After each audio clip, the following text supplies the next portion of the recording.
एक बार की बात है, एक गुरु का शिष्य अपनी ज्यादा बोलने की आदत से बहुत परेशान था। वो जब भी कभी अपने मित्रों से मिलता था, उस इंसान के बारे में अपने विचार देना शुरू कर देता था।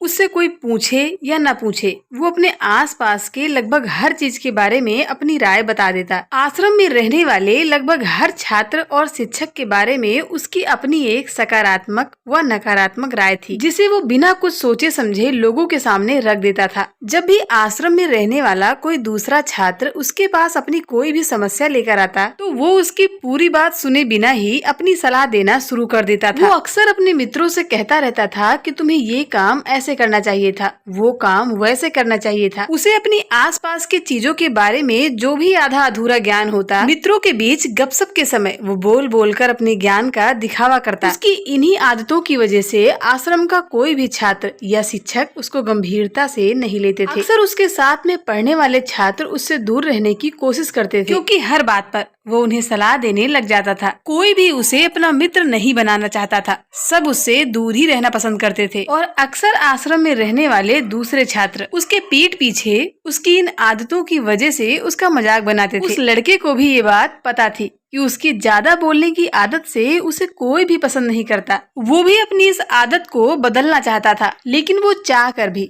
हर बात पर अपनी राय देने वाली आदत को छोड़ नहीं पा रहा था। एक दिन वो अपने गुरु के पास गया और अपनी सारी समस्या गुरुजी को बताई। गुरुजी ने कहा, बेटा, ज्यादा वही बोलता है जिसे ये लगता है कि उसे सब कुछ पता है। ऐसा इंसान जो ये मानता है कि वो बहुत थोड़ा ही जानता है, और अभी ऐसा बहुत कुछ है जो उसे सीखना है। वो कभी भी जरूरत से ज्यादा नहीं बोलता और ना ही बिना मांगे किसी को राय देता है। इसलिए खुद के अंदर से पहले यह अभिमान हटाओ कि तुम्हें सब कुछ पता है। शिष्य ने गुरुजी के सामने अपना सिर झुका लिया। गुरुजी ने कहा, बेटे, मैं एक दिन में तुम्हारी ज्यादा बोलने की आदत को खत्म तो नहीं कर सकता। ये आदत तुम्हें खुद ही धीरे धीरे कम करनी होगी, लेकिन मैं तुम्हें ये जरूर बता सकता हूँ कि किन मौकों पर तुम्हें चुप रहना चाहिए, ताकि तुम दुखी होने और खुद को किसी बड़ी मुसीबत में पड़ने से बचा सको। शिष्य ने गुरुजी की बातों पर अपनी सहमति दिखाते हुए अपना सिर हाँ में हिला दिया। गुरुजी ने कहा, बेटे, इन 5 मौकों पर हर इंसान को अपना मुंह बंद रखना चाहिए। पहला, जब तुम्हें लगे कि कोई भी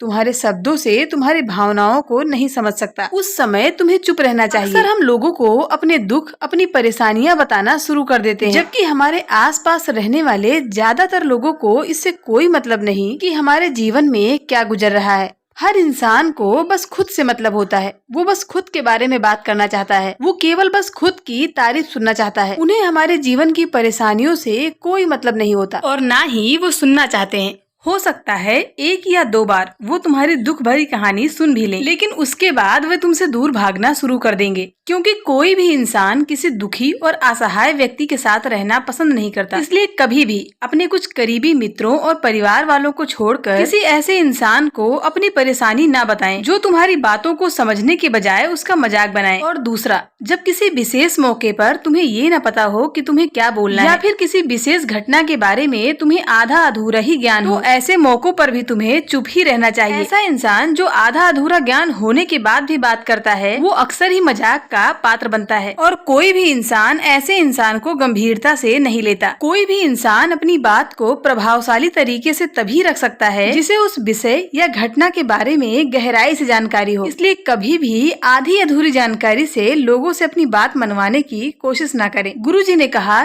तीसरा, जब कोई भी इंसान किसी तीसरे इंसान की बुराई तुम्हारे सामने कर रहा हो, ऐसी परिस्थिति में भी तुम्हें चुप रहना चाहिए। तुम्हें कभी भी ऐसी नकारात्मक बातचीत का हिस्सा नहीं बनना चाहिए, क्योंकि आज जो इंसान किसी तीसरे इंसान की बुराई तुम्हारे सामने कर रहा है, वही कल किसी और के सामने तुम्हारी भी बुराई करेगा। इसलिए जब भी कोई कभी तीसरे इंसान की बुराई तुम्हारे सामने करे या फिर उसके गलत समय का मजाक उड़ाए, तो तुम्हें सिर्फ उसकी बातें सुन लेनी है। अपनी कोई भी राय तुम्हें वहाँ नहीं रखनी है। अगर तुम ऐसा करते हो तो भविष्य में तुम्हारे लिए समस्या खड़ी हो सकती है। गुरुजी ने कहा, चौथा, जब तुम्हारे ऊपर कोई गुस्सा या घृणा से चिल्लाए, तुम्हारा अपमान करने की कोशिश करे, तब ऐसी परिस्थिति में तुम्हें चुप रहकर सामने वाले के गुस्सा और घृणा को कम कर सकते हो, और साथ ही तुम स्थिति को खराब होने से बचा भी सकते हो। जब तुम सामने वाले के क्रोध का जवाब क्रोध से ना देकर तुम चुप रह जाते हो, तब ये बात क्रोध करने वाले वाले इंसान के दिल में लगती है। गुस्सा कम होने पर उसे अपनी गलती पर पछतावा होता है और ज्यादा संभावना है कि वो अपनी गलती के लिए तुमसे क्षमा मांगे, और अगर वो क्षमा नहीं भी मांगता तो वो अंदर ही अंदर खुद को दोषी समझता है और फिर अगली बार वो तुम पर गुस्सा करने या घृणा करने से पहले कई बार सोचेगा। लेकिन तुम्हें हर परिस्थिति में चुप भी नहीं रहना है। अगर कोई गलत कर रहा है तो तुम्हें उसका जवाब भी देना है, क्योंकि कुछ लोग ऐसे भी होते हैं जिन्हें हमारा चुप रहना हमारी कमजोरी प्रतीत होता है। गुस्से के दौरान चुप रहने का यह तरीका केवल परिवार, सगे संबंधियों और कुछ निकटतम मित्रों के लिए ही सही है, न कि हर इंसान के लिए। अगर तुम हर जगह चुप रहने लगे